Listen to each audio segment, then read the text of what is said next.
Welcome to the first ever Insightly Live. You've got a great hour ahead of you. We'll be talking with business advisor and author Jay Baer.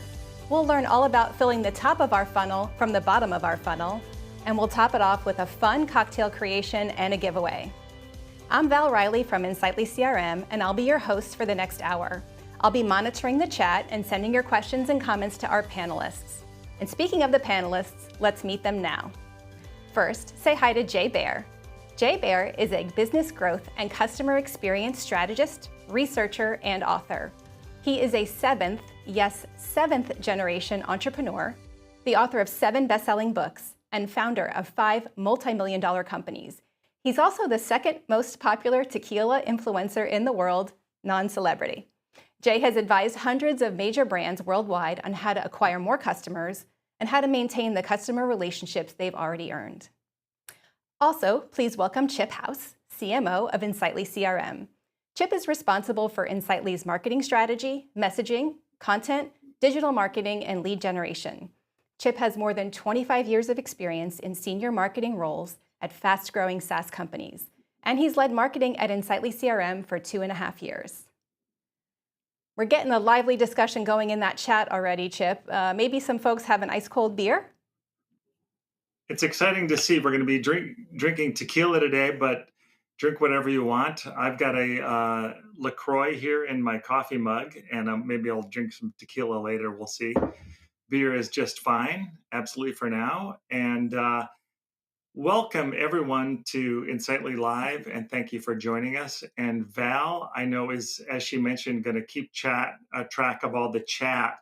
And so we're going to respond to you as the chat comes in. Val will feed those questions to Jay and myself. Jay, you have a giveaway to announce, don't you? I do, and I'm also not drinking LaCroix. I'm drinking tequila because for me, it's for work. We are doing a giveaway. One lucky winner in today's program will receive a bottle of 8-year rare TC Craft Extra Añejo Craft Great Tequila brand owned by 2 brothers out of Nashville, Tennessee. You're also going to get one of these very cool TC Craft trucker hats. Not this one. This one's mine. We're going to get one just like this. And we've got 2 second place prizes as well. We're going to get some Insightly swag, as you can see by the set. And where Val is, Insightly's got great vibes. So it's nice swag. You're going to like that as well. This is going to be a heck of a show today.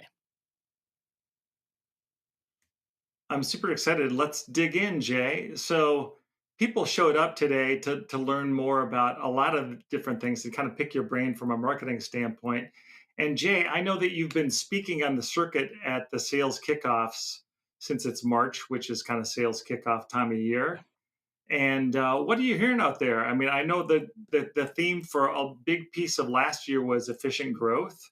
And did you hear that quite often when you're talking to teams?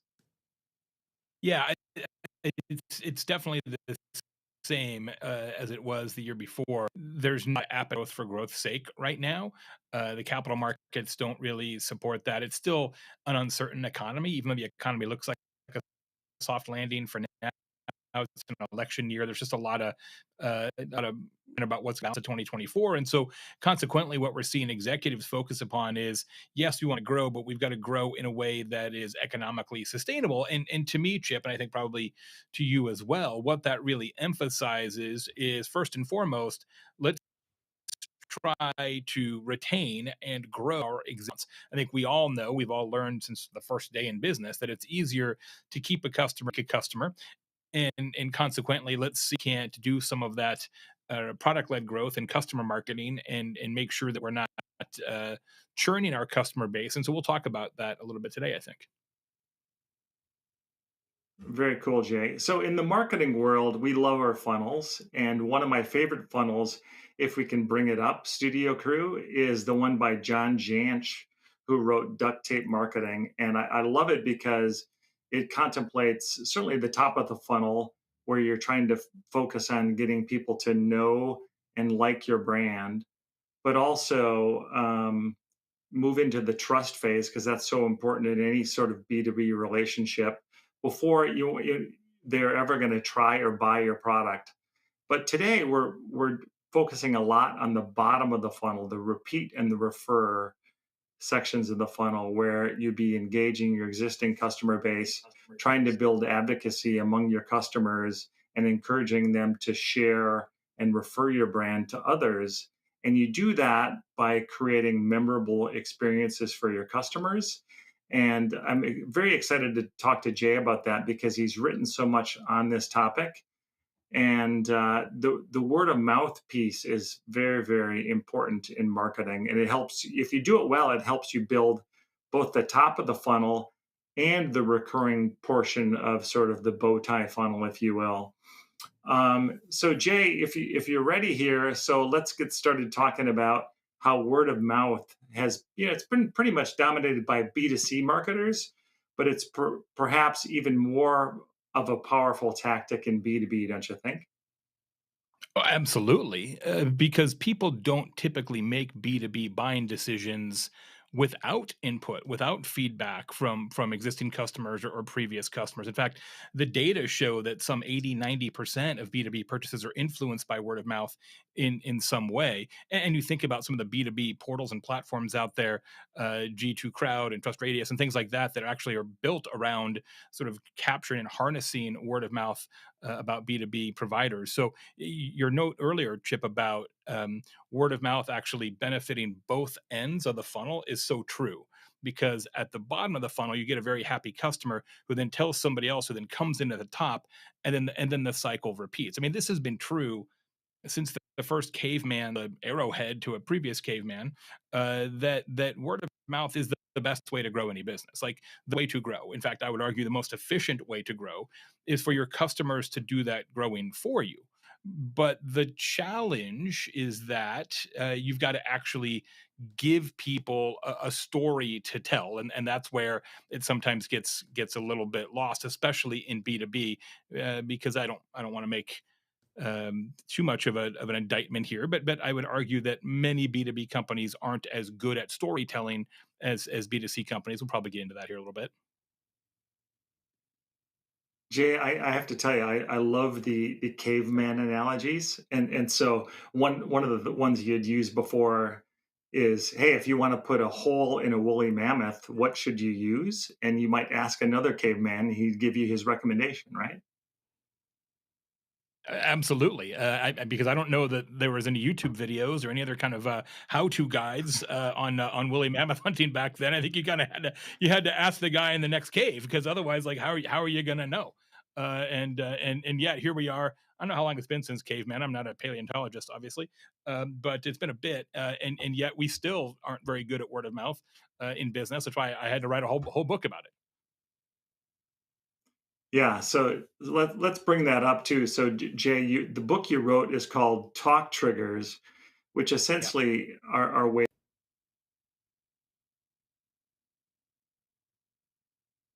examples to share. So let's talk about those. Yeah, so I wrote the book with my good friend Daniel Lemon, and a talk trigger, I'll just define it so people aren't curious. Talk trigger is an operational choice that you make in your business that is designed on purpose to create conversations. So it's not really marketing. It's actually more operations and customer experience, but it yields marketing advantages because customers who experience this operational differentiator, the talk trigger, if you will, are mystified, impressed, confused, excited.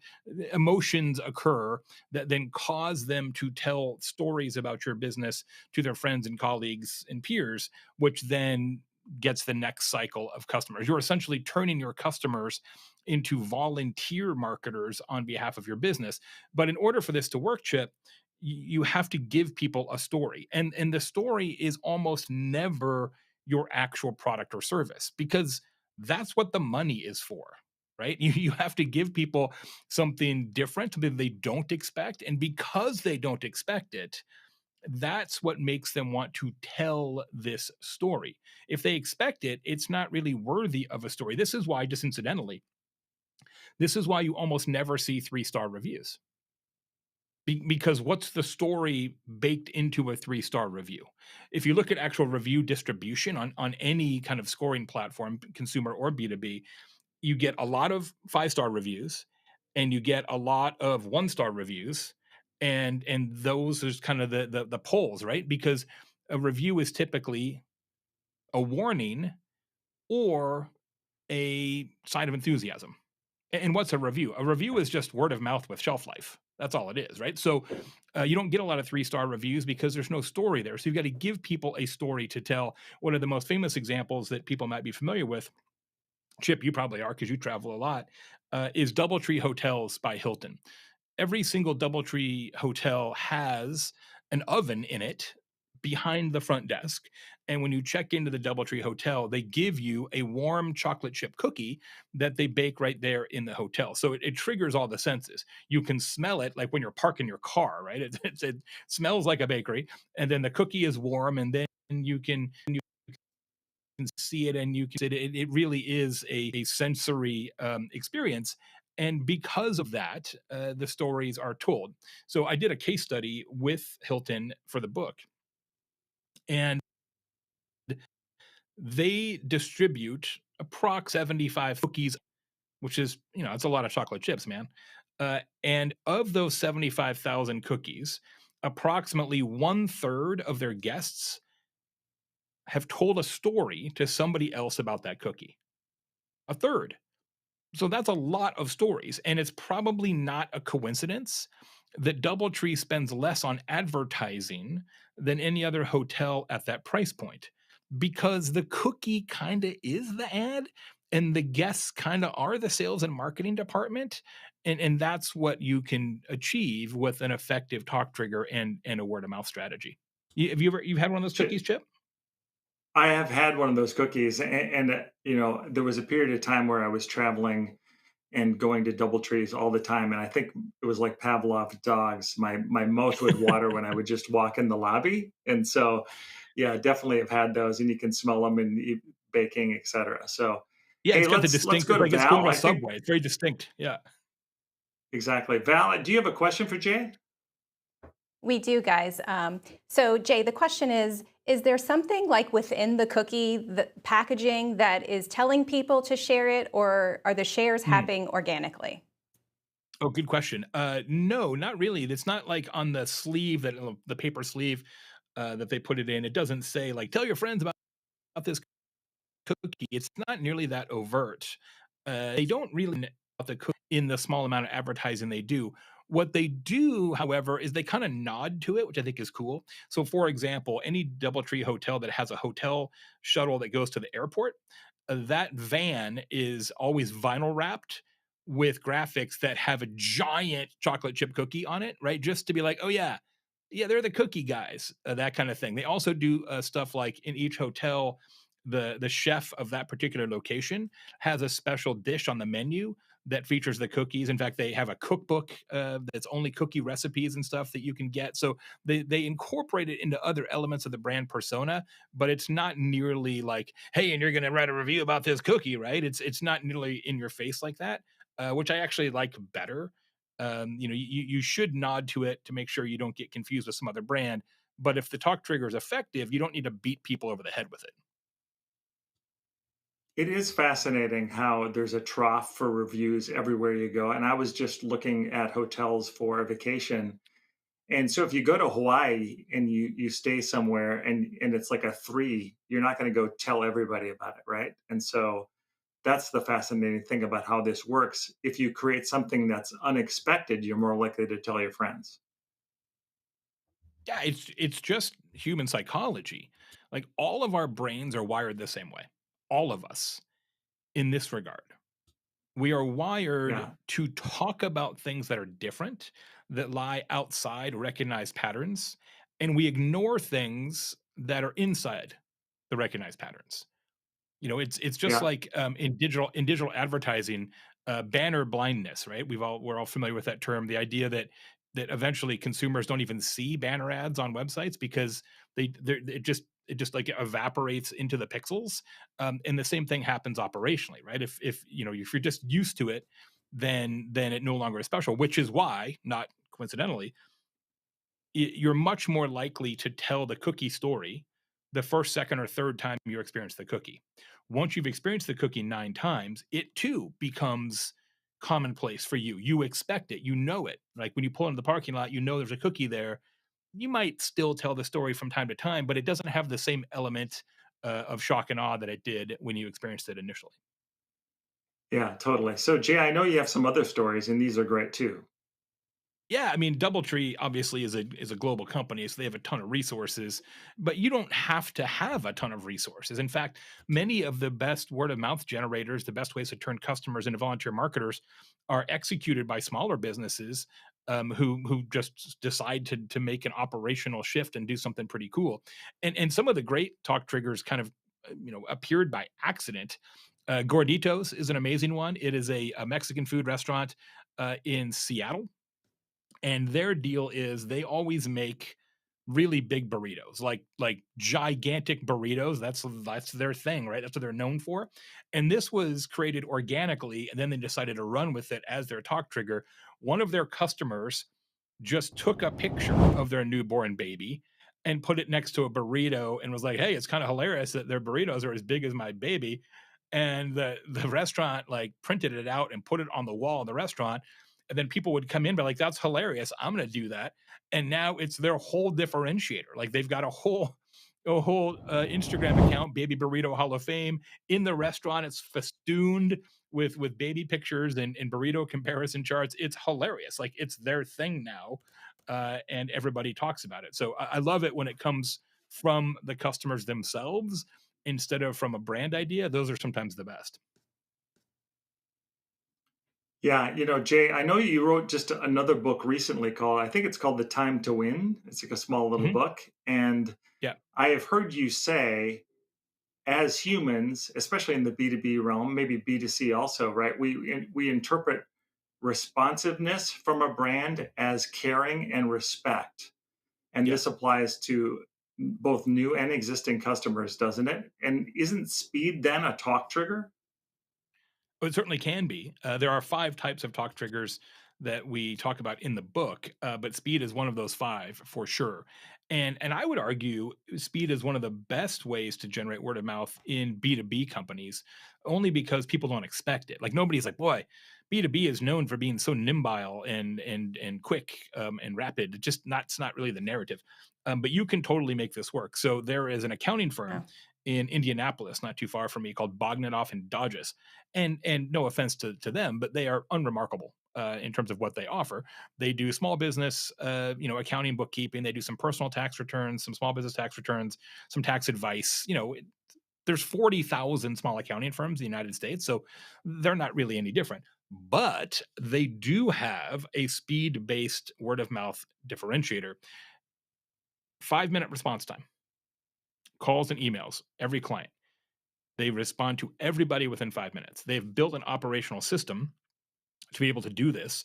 So if one person's on the phone, the other one takes it. If they're both on the phone, a third person takes it. Like they kind of have like a call triage program to make sure they can get back to people. And they've got instantaneous email responses. And we were talking about reviews a second ago, Chip. They have like, I don't know, 75 or something reviews for an accounting firm, which that blows me away. I've had, I think, 11 accountants in my long business career because I've moved a lot.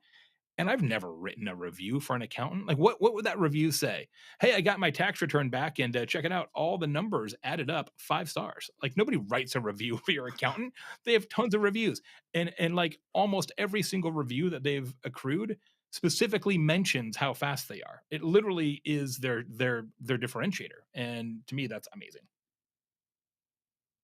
That's a super great story. It's good proof that being fast as a business is just something you would comment about and tell your friends about. So as Val mentioned, I'm in the realm of B2B SaaS and have been for 25 years basically. And so which proves I'm old, Jay, and especially in B2B SaaS, but it really across the board, there's a lot of sameness. We're in the CRM space, and I think there's over 1,000 companies that claim to have a CRM of sorts, right? And so there's, from the outsiders look in, it looks like parity, right?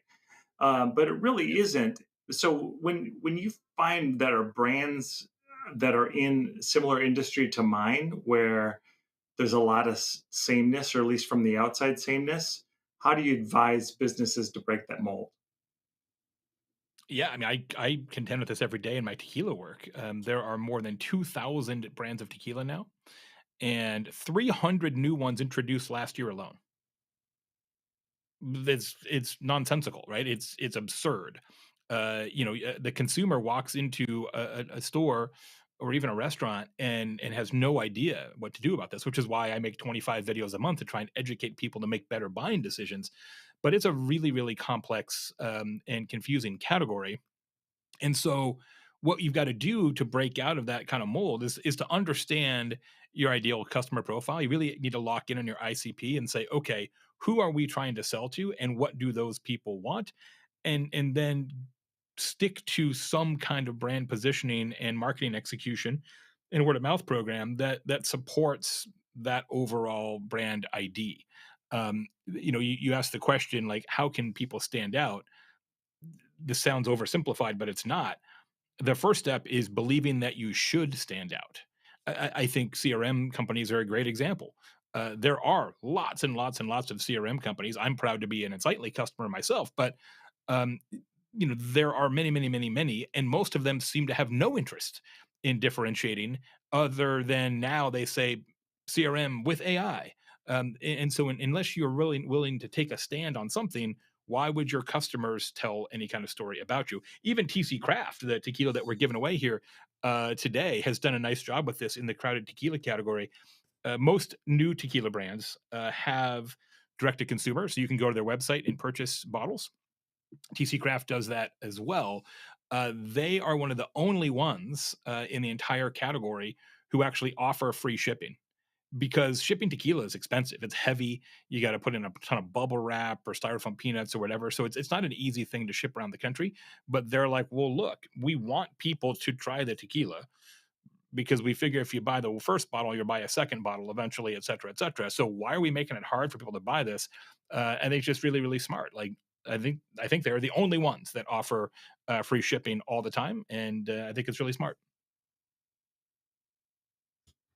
I love what you first shared about TC Craft, Jay, and their focus on not necessarily making money on the first bottle of tequila, but making a lifelong customer. Right? Do you have any more to say about that? Well, I mean, that's kind of what we're talking about today in general. This idea of efficient growth for a business is predicated on that entire principle, right? It's predicated on not losing customers, right? What's the medical oath? First do no harm. Is that how it goes? That should be in business. First, lose no The customers, Hippocratic Oath. right? Yeah. Yeah, yeah. The Hippocratic go first, do no harm, and so in marketing, it should be first, lose no customers, right? If you never lost a customer or lost very few customers, your job would be much easier. And I think we all know that, but yet we don't actually run our businesses as if that were the case, which is such a puzzle to me. Yeah, entirely. But I just love that perspective, Jay. So, we're many of us on the phone are from the technology realm. And so, in your Sure. mind, how does technology enable B2B word of mouth? Well, I mean, certainly we talked a little bit about DoubleTree. When you think about all the different ways to reach customers and different places that customers can talk about your brand today, if you've got a differentiator, either a product differentiator or a talk trigger or a services differentiator, or even a pricing differentiator, all of that will eventually surface, right? And technology is a big part of that. Not only the technology that allows consumers to make those messages, but the technology that allows you to find them and sift them and sort them. I mean, look, Chip, when you and I first started out, it was a lot easier. If consumers wanted to talk about you, there was only a few places they could do that, and not very many. And even if you wanted to reach consumers, like when I first started out, you could buy a billboard, you could send a piece of direct mail, you could buy a television ad, you could buy a radio ad, you could buy a newspaper ad or a magazine ad. Like, that was kind of the whole list, right? Like, the idea of media mix and media planning was, no offense, pretty simple. And now, of course, it is infinity ways to send a message to somebody, and technology has made that much more possible. And so when we think about how this works, especially in B2B, technology around understanding your ideal customers, understanding where they are in the purchase funnel, even post purchase, technology used to drive customers toward advocacy, towards collecting customer feedback, to making sure that they're happy and delighted in telling your story. There is an awful lot of tech out there that companies should be using to track, measure, analyze, and delight their fans. Obviously, usually the CRM is kind of the nerve center of all of that, with different kind of ornaments hung on that Christmas tree. Yeah, you're entirely right. Back in the age of Don Draper, they were essentially creatives, right? They would just have to buy the ad Yeah. on Matlock or Gunsmoke, and their jobs were done. They didn't have to worry about channel mix at all. Hey, I know we have a question, Val. Let's go to the question. Yeah, guys, more of a comment. I think it's asking, is word of mouth the domain of the marketing team, or does it come across all teams? Jay, I feel like you answered that a little bit, but maybe you could elaborate. Um, it's not an easy answer actually, because if you think about a talk trigger as an operational differentiator, free cookies, giant burritos, etc., 5-minute response time.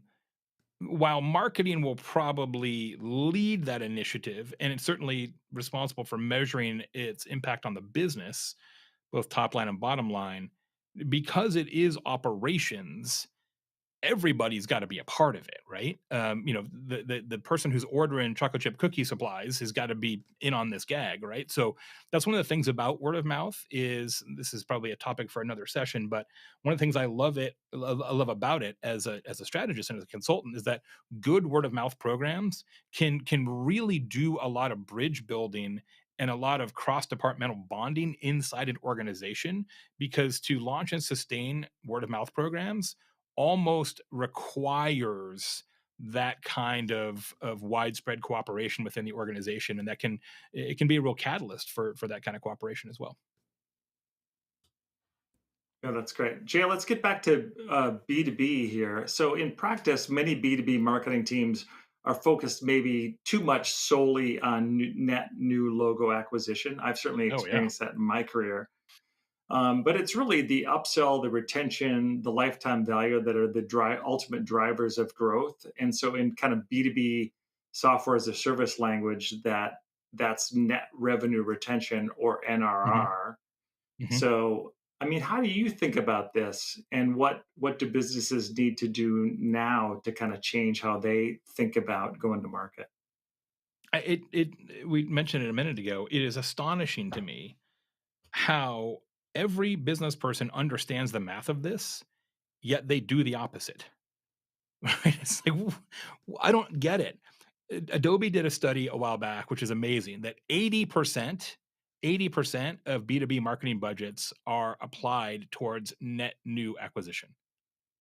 8 in every $10 are spent to get new customers. 2 out of every 10 are spent to keep the customers you already have. I'm not sure that makes sense in most cases. I understand why this happens, because usually the CEO, COO, CMO are are are incentivized either directly or indirectly by revenue growth more so than bottom line growth, more so than churn reduction, more so than lifetime value, et cetera, especially in earlier stage B2B brands. But I'm not sure that's the best way to run the business, right? Because when you're losing customers, not only do you lose revenue, but you lose goodwill. When you're losing customers, it negates any of those new customers you brought in. It's the leaky bucket scenario that we all know all too well. And so one of the things I wrote about in some of the books that I've put together in the past is this notion of like, well, what if, just like a thought exercise, what if you flipped that? Like, what if you said we're going to spend 80% of our revenue on making sure that all of our current customers are happy, and then we're going to spend 20% of our marketing budget, I should say, to make sure that we can maybe get some new folks as well. Like, does that sound? I mean, Chip, you're a CMO. Does that sound crazy to you? It doesn't sound Probably. crazy at all. I mean, just the driver of customer satisfaction is so huge. And so I Yeah. know from our data, we get about 10% of our customers come from repeat customers, right? So they used it Yeah. in Sightly at a different brand, and now they brought it to their new brand. And then another 20% come from referrals. So the experience that our customers have is absolutely tantamount to both our brand and our new business. Yeah.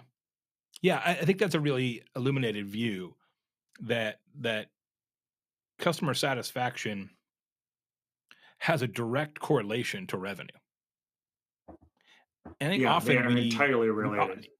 yeah, and a lot of people think they're not, that they're sort of like two trains passing on parallel tracks, but I think it's trains, like, intersecting on tracks, right? That one really, you can't have one without the other, and I think those numbers are fascinating too, that 10% of your customers, were already there through a different business, and they yield 20% more. That's a remarkable case study just there in the power of word of mouth and customer satisfaction.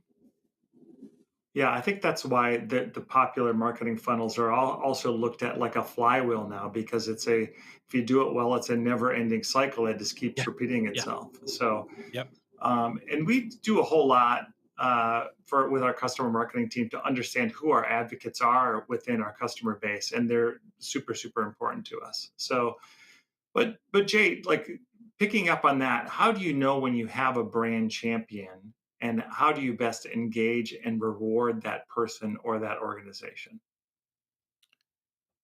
It's similar to how we recommend you measure word of mouth. We talk about this in the book, Talk Triggers, that you can observe customer advocacy, and that's typically through feedback to their customer success manager or to a salesperson or just an email they send in to support, what have you. If somebody leaves a review on a platform, any kind of proactive messaging regarding happiness, is one way, and that sounds very obvious, but you would be shocked how rare it is that businesses actually spend the appropriate amount of time to analyze and gather those kind of customer support messages and customer satisfaction messages from platforms that maybe they don't own. So, for example, I mean, how often are you going to Reddit, and looking up the name of your company to see if people there are saying nice things about you? And if so, are you keeping track of who is saying those nice things? Right? Most brands aren't doing that, and they probably should. So that's the first way to do it, is observed advocacy. The second way is ascertained advocacy, and this gets into the entire realm of customer feedback collection, surveys, focus groups, all those kind of things. We could do an entire Insightly Live on how to collect better feedback, and part of it is to make sure you're asking for feedback at key inflection points in your customer journey, and then also making sure that you request feedback as close as possible to the actual interaction. So one of the worst things you can do is say, okay, we're going to send out monthly or quarterly or whateverly, surveys and customer satisfaction requests on sort of a scheduled basis, because it could have been 3, 4, 6 months or whatever since they talked to you, and then you're like, what do you think? Like, I don't really remember.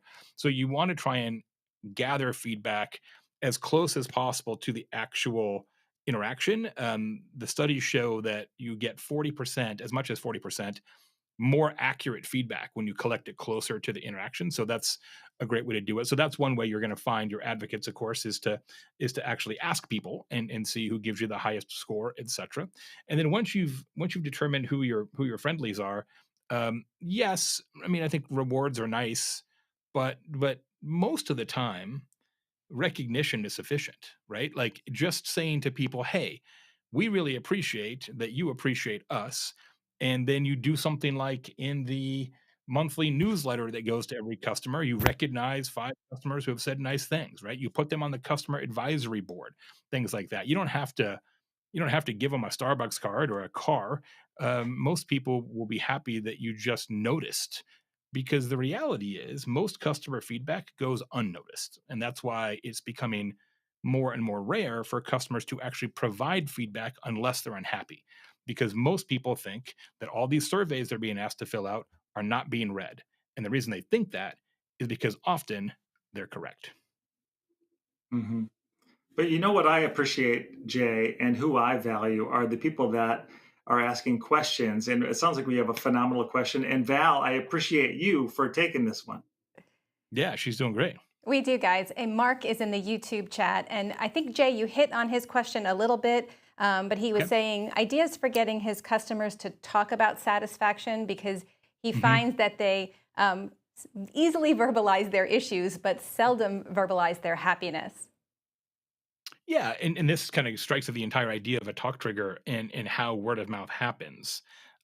We don't talk about good because there's not really a story there. Hey, Val, let me tell you about this experience I had last night. It was perfectly adequate. Nobody says that, right? Because it's not a story. And so when customers are satisfied, they're not going to say anything about it because again, they paid you for something. You gave them that thing. Everybody's happy, but that's not really a story that you're compelled to write Yeah. or talk about. So you're not going to usually get satisfaction stories unless you're doing something different, unless you've got a giant burrito or a cookie or a 5 minute response time or something that is designed to be the story engine. However, you can try to pull some of those stories out of people by asking the questions in a better way. So you can ask very specific questions like, please, in 25 words or less, tell me about a time that our product or service surprised you. You see what I mean? That's different than, are you happy or not? 0 to 9, net promoter score, any comments for us? Like people are just going to say none. But if you ask the question in a different way that requires them to think about their own history with you, you can sometimes get more gold in the river. Super insightful, Jay. Val, you have another question too. We do, and I love this because I feel like Mark's question was more on the customer side, and Francis is asking more internally, how do I change colleague behavior to be more open to adopting advocacy strategies? I've run a lot of those programs for brands, and it's a really good question because if you don't already believe that customer advocacy creates revenue, someone's going to have to either convince you or prove it to you. And the convincing side is much more difficult because you're asking somebody to change their beliefs about what drives company success. And that's often hard to do. So, the way to make this happen is to just start with one or two. Just find one or two advocates, customers that love you disproportionately, activate them in some way, whether it's having them speak at a conference or having the customer write an email to other customers or whatever, just some sort of small assignment. And then it doesn't cost a bunch of money or anything. And then demonstrate to the recalcitrant people on your team, like, look at what happened when we just had one customer participate. Imagine if we had 100. And there are some things that you can use to buttress that point. There's plenty of data. I've got a whole book about it, but you know, I think everybody knows this to be true, but again, they don't run their business as if it were true. We trust people more than we trust logos. Period. So the more you can get people telling your story instead of your logo telling your story, the better off you'll be. And I think we all know that. But because it's sometimes a little bit more amorphous than just buying an ad or hiring a salesperson. Sometimes when we try to build these programs, people on our teams like, it's too confusing, it's too hard, right? And it's not confusing or hard. It's just not turnkey in the way that other sales and marketing programs can be. Thank you. I love that question. And Jay, well done. So it's essentially start small, see some success and scale from there. That sounds like great advice. Yeah, I mean, what So don't I, risk I it. know that. Don't risk it by spending a bunch of money and then what if it doesn't work? Or you run it wrong and now you are dead in the water, right? So yeah, don't make it scary is the best advice. Entirely. So, like, I know that the clock is ticking here, so I want to get to a few more questions. So, a lot of consumer brands leverage celebrities for differentiation. In B2B, we see Hmm. this with brands aligning themselves with influencers or even Hmm. creating the chief evangelist role. Are these proven strategies? Are you seeing that work in businesses, Jay, in the B2B sense? Well, it's certainly working in the tequila business. I can tell you that. Some of you may be familiar with George Clooney, who famously is the co-founder of Casamigos Tequila, which went from literally a startup to now the third most popular tequila in the world. So, can celebrity power success? It can, and you can't swing a cat, which I don't recommend in any case, but you can't metaphorically swing a cat without hitting a celebrity powered tequila brand now because it solves a lot of problems, right? It solves a marketing problem, it solves a distribution problem, solves a sales problem, solves an awareness problem. So, yes, you absolutely can be successful, and I think in B two B, many brands have been really effective. More so with the evangelist, quote unquote, thought leader expert program, which is maybe a little spin on true celebrity, but even Exact Target, where you and I first met, Chip, was really good at activating thought leaders in the email marketing community back in the day. Many businesses Okay. can Okay. use that technique. I think the problem is that companies who haven't done it before, even if they can find the right expert or customer or influencer or evangelist, they don't know what to ask them to do. You know what I mean, Chip? It's like I feel like the problem is, okay, we've got these people. How do we actually put them into the game? That often becomes the missing ingredient in the program. And you and I have worked on a lot of programs like this together in our shared past. It's not that hard. It's just once you kind of get into the idea of, okay, well, we can have them make content, we can have them amplify content, we can have them talk to specific customers. Once you understand the roles that somebody like that can play, the whole process gets a lot easier. And maybe you need somebody like Sammy Hagar, right? Who started a tequila brand, and he's a Yeah, rock he started star, too. and so he's Yeah. certainly not shy, but he probably makes more off of his tequila than he does from Van Halen's recordings. But anyway, so I I know mean, we got eventually, another. yeah, probably not today. Not today, but if they sell Yeah, that brand, yes. If they sell that brand, absolutely. for sure. Yeah. So I think we got another question, Val. Is that right? Yeah, guys, if you are in the position to have a chief evangelist, this question is that somebody that is hired from outside, or is it someone that maybe comes through the ranks of your organization? I think it can be either. It's usually somebody who is hired because their credibility in whatever category you're operating in is often developed outside of the auspices of your specific company, right? So I have been not the chief evangelist, but I have been an evangelist for a number of brands, including Insightly. But that is based on expertise and reputation that was built over a number of years across a number of specific subcategories of B2B. So usually it's somebody who gets known, and then you sort of lasso them into your organization. But it can be true, Val, that it works the opposite. So, for example, my good friend Scott Monty, many years ago, was the chief evangelist for Ford Motor Cars. He was the head of social media and the chief evangelist for Ford, and he was just a Ford employee that was really good at social media and understood how evangelism works in the modern age, and so he just became that person. So it is possible.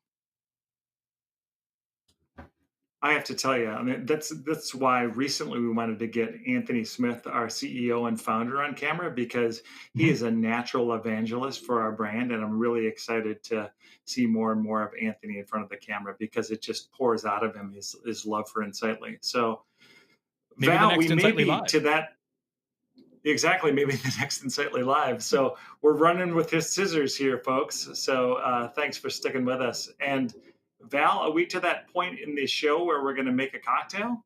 Yeah, I know everyone's excited to see who our giveaway winner is and to make a cocktail, but let's do a quick commercial for Insightly first. Chip, will you do the honors?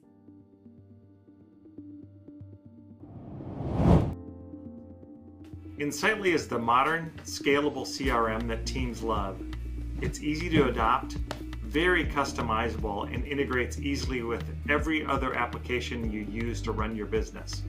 We hear from customers that they are fully up and running in just weeks and growing revenue up to 300% in less than a year. Customers also tell us that they are able to significantly improve key sales metrics using Insightly, increasing pipeline, sales velocity, deal size, and deal predictability.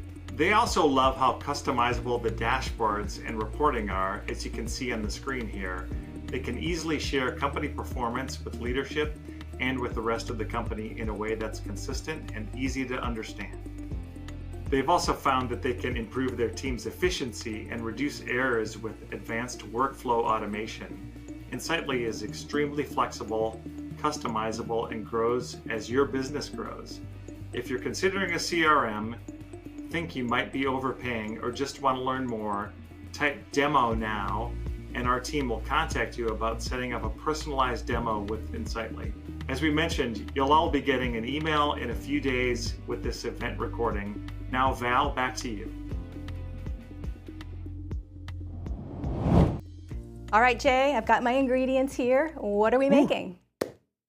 Okay, we're gonna make a quick cocktail. Easy, anybody can make this, which is why we selected this one. It is called the Batanga, also sometimes known as the Chara Negro. It is essentially tequila and Coke, like a rum and Coke, but with tequila, which I know some of you are like, gross, tequila and Coke. Trust me on this. This is a marvelous drink. Okay. And so easy to make. So what you do, grab a glass, put some ice in it. You can do that. Perfect. Use some tequila. We're going to use TC Craft Blanco for this. Blanco. Which is the unaged one. Couple ounces, 5 ounces, all the ounces. You do you, Val. I pour with my heart. I pour with my heart. Exactly. You've been working hard. I feel like you should. Yeah. Well, sure. Chip's my boss, so whatever Chip says, Yep. I can do. Chip's not even there. He's in the. Keep pouring, Val. Keep pouring. Yeah, exactly. So then you top it off, ideally with the Mexican Coca-Cola, and there is a difference. The Mexican Coca-Cola is made with cane sugar as opposed to high fructose corn syrup, so it is a little different flavor. So if you can find it, you might have to go to a Latino market. The Mexican Coca-Cola. Jay, you know I'm an overachiever, and I did go to my local tienda and get the Mexican Coke, so I'm on brand. Look at you go. Yeah. Nicely done. I appreciate that. Okay. And then squeeze maybe half a lime. Half a lime. Okay. Some folks like a little more lime and a little less, but yeah, I go half a lime in my Batangas. And you do ideally want to serve it in a tall glass like that as well. Okay. I've got my lime in there. I would go one more lime. One more lime. Okay, hang on. I got to do some cutting. Or one more half lime. Yeah. Oh, okay, hang on. When the top of it's kind of. I mean, I'm not a bartender. I freely admit that. Oh, you're doing great. Maybe I'll just squeeze it. Hang on. Yeah, that's fine. We'll go old school. Yeah, that's perfect. Okay. And then you stir it with the knife. Yep. Okay. That's the tradition. You stir it with the knife you cut the limes with, and then throw in a pinch of salt, just a pinch. Just a pinch. Okay, I got rock salt. I hope that's okay. Oh, like that. Yeah. I feel like I need a little more ice. Hang on. I'm gonna do a little more ice. And then I have an orange straw because I'm nothing if not on brand. Oh, love it. Okay. Yeah, the winner of the giveaway is going to get orange straws. Nice. Okay, and then I'm just going to garnish with a lime. How's that? Go for it. Batanga. Perfect. Okay. Am I allowed to sip it, Chip? Have a sip. I've got one. I've been drinking tequila this whole time. Oh, actually, it's really quite nice.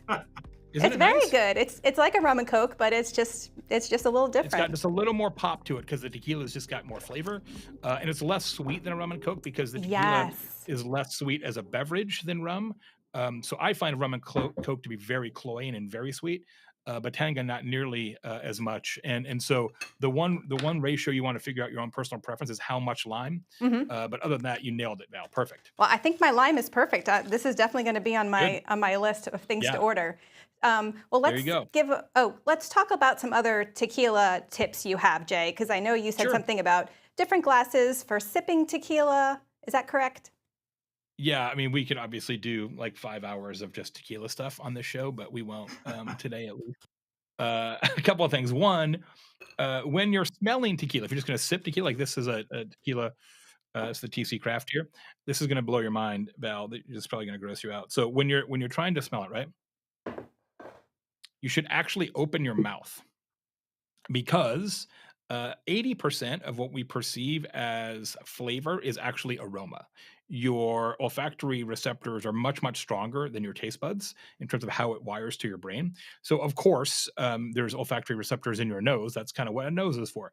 But, fun fact, there are also olfactory receptors in the back of your throat that are wired a little differently. So, when you smell something, if you actually open your mouth, you will get much more sense of the aroma, and it actually really opens it up. And so when you're trying to do a wine tasting, a bourbon tasting, a tequila tasting, anything of that nature, if you open your mouth, which does look a little weird, you will actually get a much better sense of what it actually smells like. So there's one little tip there. Jay, that really works. I got to tell you, it's like I a know. much more full smell when I open my mouth and sniff. So that's crazy. That's crazy. I knew this The was last coming, tip Jay, and I'll so I give you. actually sampled I sampled a Batanga last week at our sales kickoff, but I do love it again. Who created this, Jay? Who was the creator of the Batanga? The Batanga was actually created by this gentleman right here, Don Javier Delgado, who is unfortunately passed away 3 years ago, I believe. And he invented this cocktail at his bar, which is called La Capilla, which means the chapel. It's a very bar in the town of Tequila. The reason tequila is called is made in the town Tequila, Guadalajara in Jalisco, Mexico. So the beverage is named for the town. So, in a parallel universe, tequila could have been called, Puerto Vallarta or something, but it's not. It's called it's called tequila. And Don Javier made this. You can see him, Val. He's actually stirring the batangas with the knife. As I said, that was he tried limes right and stirs it with the same. That was Don Javier. Hey, Val, let's give away some prizes. All right, let's do it. So we're going to bring up our wheel of names. If you registered for our event today, and you will see your first name and initial on the wheel of names. We're going to spin the wheel, and we're going to give away that first prize package, which is the 8-year aged añejo and the trucker hat. Let's see who comes up. This is so exciting. I feel like Vanna White. And the winner of the prize pack is Luis R. Luis, congratulations. That's so exciting. We're going to spin 2 more times because we have 2 lucky winners that are going to win an Insightly prize pack. So you're going to get a water bottle like the one I have here and a nice Insightly t-shirt to take home. If your name is called, by the way, we'll reach out to you. Don't put any personal information on the chat. We'll find you. Our first Insightly prize pack winner is Dan C. Congratulations, Dan. And one more spin. Again, I know it's not a tequila prize pack, you guys, but an Insightly t-shirt and a water bottle is pretty darn great. So, and let's see who this third winner is. It is Jamie T. Congratulations to all of our winners. Guys, we've run out of time, and I am ready to enjoy this drink. If your question wasn't answered, someone from our team will reach out to you directly this week. I would like to thank Jay and Chip and all of you for joining us. Cheers. Thanks so much.